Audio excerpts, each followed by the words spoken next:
Hello friend, आज हम बात करें रेडियस अल्ना के फ्रैक्चर के बारे में। क्योंकि यहाँ पर आप लोगों के कई कमेंट भी है, सर मेरे को रिस्ट का फ्रैक्चर हो गया, मेरे को फोरआर्म का फ्रैक्चर है, मेरे को एल्बो का फ्रैक्चर है। तो सर एक तो ये कितने दिन में जुड़ जाता है, सबसे पहले ये सवाल आपका बनता है। उसके अलावा सर जैसे कि मेरे को प्लास से चढ़ाया गया या मेरे को सर्जरी की गई, तो अब मुझे नॉर्मल एक्टिविटी यानी जैसे कि मेरा रिस्ट का मूवमेंट कब तक आ जाएगा, मेरा एल्बो का मूवमेंट कब तक आ जाएगा, और इसके लिए यानी अपने मूवमेंट को लाने के लिए मुझे कौन कौन सी एक्सरसाइज करनी चाहिए। तो इस तरह आप लोगों को कमेंट्स देते हैं, जिन सभी कमेंट्सों के जवाब आज आपको इस वीडियो में मिल जाएंगे। Hello friend, this is doctor Anil Meena. I am senior orthopaedic physiotherapist. Friend, अगर आप नए हैं तो आप चैनल को सब्सक्राइब कर लीजिए और बेल बटन को प्रेस कर लीजिए, जिससे आपको ऑर्थोपेडिक व फिजियोथेरेपी से रिलेटेड वीडियो हमेशा आपको मिलती हुई रहेगी। शुरू करते हैं रेडियस अल्ना के फ्रैक्चर के बारे में। फ्रेंड, जैसे कि आप देख रहे हैं ये हमारा फोरआर्म है। अब हमारा फोरआर्म में दो बोन पाई जाती है, रेडियस और अल्ना। अब रेडियस हमारी किस साइड में पाई जाएगी? थंब साइड में, यानी अंगूठे साइड में हमारी रेडियस बोन पाई जाती है। फ्रेंड, अब आपका जैसे कि फ्रैक्चर केस जैसे कि हो सकता है आपके जैसे कि रोड ट्रैफिक एक्सीडेंट या फिर डायरेक्ट यहाँ पर इंजरी लगने से वजह से होता है, फोरआर्म के बल गिरने की वजह या आउटस्ट्रेच हेड बल गिरने की वजह से आपको फ्रैक्चर हो सकता है।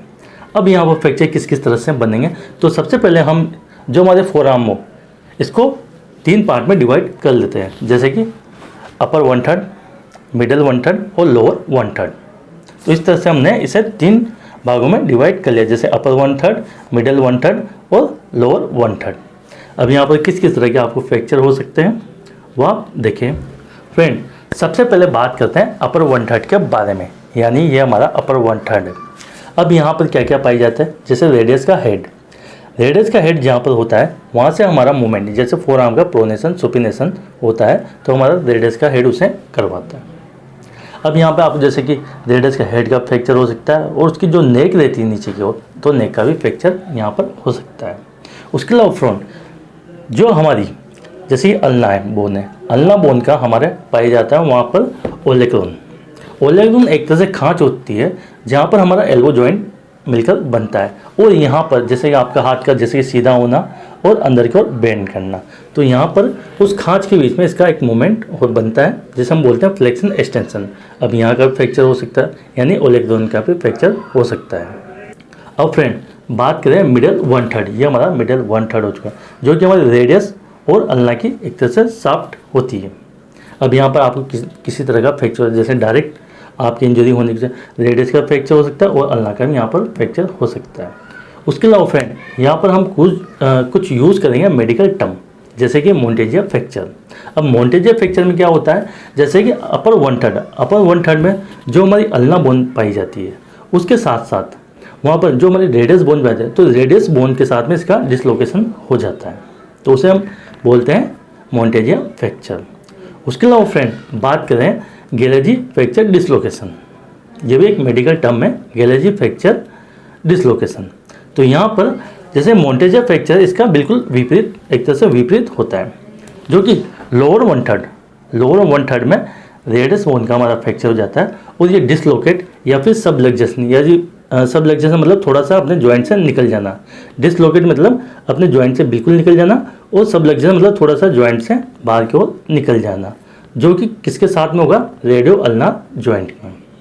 यानी यहाँ पर रेडियस का फ्रैक्चर हुआ और रेडियो अल्ना जॉइंट में डिसलोकेशन या फिर सबलक्सेशन बन गया। अब फ्रेंड, अब बात करें लोअर 1/3, तो लोअर 1/3 में हमारी एक तरह से रिस्ट आ जाती है।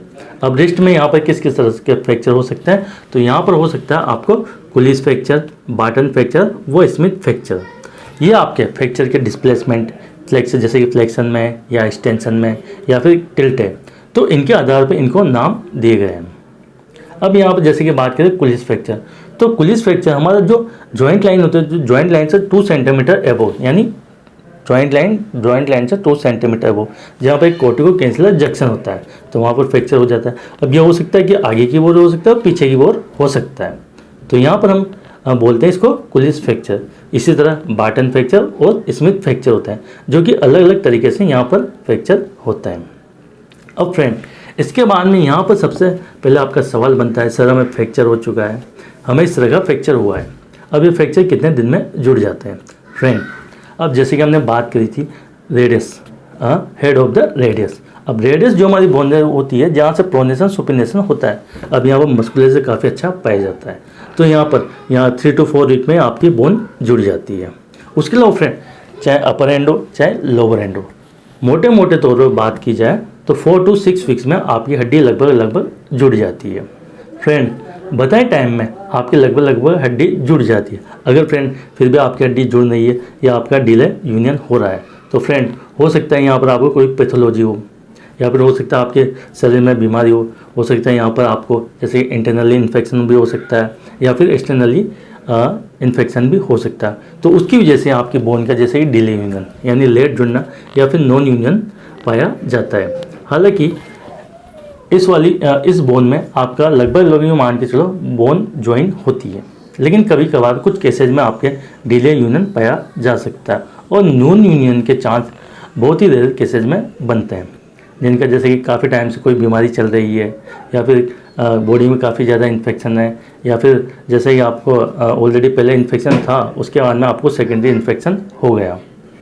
फ्रेंड हालांकि आपको इस चीज़ पर ध्यान नहीं देना, क्योंकि यहाँ पर आपके ऑर्थोपेडिक सर्जन के द्वारा आपको पहले से ही सारी चीज़ें जैसे हाई एंटीबायोटिक वगैरह देना, उनको लगता है वो पहले से वो ब्लड एग्जामिनेशन करवा लेते हैं जिनमें सब कुछ क्लियर हो जाता है भाई आपको इन्फेक्शन है या नहीं। अगर है तो फिर भी वो आपको एंटीबायोटिक वगैरह वहाँ पर दे दी जाती है। अब फ्रेंड यह तो हो चुका है आपका जुड़ने का टाइम। अब इसके बाद में आप लोगों के सवाल होते हैं कि सर जैसे मेरे को प्लास्टर निकाल दिया गया या मेरे को 1 महीने का प्लास्टर चाहे मेरे को 1.5 महीने का प्लास्टर, अब मेरा जॉइंट जैसे कि मेरा रिस्ट जॉइंट है बिल्कुल जाम हो रहा है, मेरे को ग्रिपिंग करने का किसी चीज़ को मैं ठीक तरह से नहीं पकड़ पा रहा, या मेरा एल्बो जॉइंट है सीधा नहीं हो पा रहा और अंदर की ओर नहीं जा पा रहा, अब सर मैं क्या करूँ? तो फ्रेंड यहाँ पर आपको एक्सरसाइज की ज़रूरत होती है। तो यहाँ पर सबसे पहले तो मैं आपसे यही कहूँगा, अगर आपको मौका मिलता है आपके आसपास अगर फिजियोथेरेपी की सेवाएं हैं तो आप कुछ दिन अपने फिजियोथेरेपी सेंटर पर जाकर या फिर हॉस्पिटल में जाकर वहाँ पर अंडर फिजियोथेरेपिस्ट आप गाइडलाइन में आप वहाँ पर एक्सरसाइज करें, जिससे आप जल्दी से जल्दी रिकवरी ले सकते हैं। उसके अलावा फ्रेंड जैसे कि आपको अगर सेवा अवेलेबल नहीं हो पाती है तो यहाँ पर आप एंड स्क्रीन में या वीडियो के डिस्क्रिप्शन बॉक्स में आपको रिस्ट जॉइंट से रिलेटेड एक्सरसाइज, उसके अलावा आपको एल्बो जॉइंट से रिलेटेड एक्सरसाइज मिल जाएगी, जिन्हें आप देखें और आप बताई हुई छोटी छोटी बातों को आप सीखने का प्रयास करें, क्योंकि जब आप छोटी छोटी बातें सीखते हो तब आपको अपने रिजल्ट लेने का काफ़ी अच्छा और आप जल्दी से जल्दी रिजल्ट ले सकते हैं। अगर फ्रेंड आप जैसे कि मोटी मोटी बात में हाथ को सीधा करना है, अंदर की ओर खींचना है, तो उसमें आप ताकत लगाते हो तो ताकत कभी यहाँ पर नहीं लगाना। ताकत लगाने से आपके यहाँ पर जॉइंट के जाम होने की ज़्यादा संभावना बनती है। तो जो फ्रेंड जो हम लोगों ने आपको बताया भाई आपको एक्सरसाइज इस तरह से करनी चाहिए, तो उसे आप समझने की कोशिश करें। वीडियो एक बार नहीं कम से कम 5 बार आप ज़रूर देखें, तो कहीं ना कहीं छोटी छोटी चीज़ें आपके समझ में आएगी, तो आप सही तरीके से एक्सरसाइज करने का प्रयास करेंगे और यहीं से आपके बहुत अच्छे रिजल्ट बनेंगे। अब फ्रेंड इसके अलावा आपका एक और सवाल बनता है कि सर मेरा जो फ्रैक्चर तो जुड़ गया, 1 महीने बाद मेरा प्लास्टर निकाला, 1.5 महीने बाद प्लास्टर निकाल दिया, अब सर मेरी एक्टिविटी यानी पहले जैसे नॉर्मल एक्टिविटी में आने में मेरे को कितना समय लगेगा, यानी पहले जैसे मेरी जैसे कि पावर आना, मेरा पूरा मूवमेंट करना, हाथ का सीधा होना आपका अंदर के और होने में कितना टाइम लगेगा। तो फ्रेंड यहाँ पर मैंने पहले भी आपको बताया था कि जितना फ्रैक्चर आपके जॉइंट लाइन के पास की ओर होता है उतने ही थोड़े से कॉम्प्लिकेशन बनते हैं, और जॉइंट लाइन से जितना दूर होता है वहाँ पर उतने जल्दी रिजल्ट आ जाते हैं। सो फ्रेंड यहाँ पर थोड़ा कहना मुश्किल होता है भाई कितने दिन में रिजल्ट आ जाते हैं, लेकिन अब मोटे मोटे तौर पर बात करें जैसे 1 महीने का प्लास्टर चढ़ाएगा तो 1 महीने बाद लगभग आपका फुल मूवमेंट आ जाता है। और जैसे एल्बो की बात करें तो एल्बो में आपको हो सकता है 2 महीने भी लग जाए, 2.5 महीने भी लग जाए, 3 महीने भी आपको लग सकते हैं। जैसे कि रिस्ट की बात करें तो विदिन 1 मंथ बहुत अच्छा रिजल्ट आ जाता है अगर आप कंटिन्यू और अच्छी तरह से आप एक्सरसाइज करते हैं। फ्रेंड वीडियो अच्छी लगे तो लाइक ज़रूर करें, क्योंकि आपके लाइक से हमें मोटिवेशन मिलता है ताकि हम आपके लिए हेल्दी से हेल्दी और अच्छी से अच्छी वीडियो बना सकें। अगर फ्रेंड आप मुझसे 1-to-1 कंसल्ट करना चाहते हैं तो नीचे दिए गए व्हाट्सएप नंबर आपका अपॉइंटमेंट बुक होता है। आप कॉल नहीं करेंगे, व्हाट्सएप के द्वारा आपका अपॉइंटमेंट बुक होता है, जिसकी आपको एक छोटी सी फीस पे करनी होती है, जिन्हें हमारे असिस्टेंट देखते हैं। उसी के बाद आप मुझसे 1-to-1 कंसल्ट कर सकते हैं। Thank you so much. जय हिंद, जय भारत।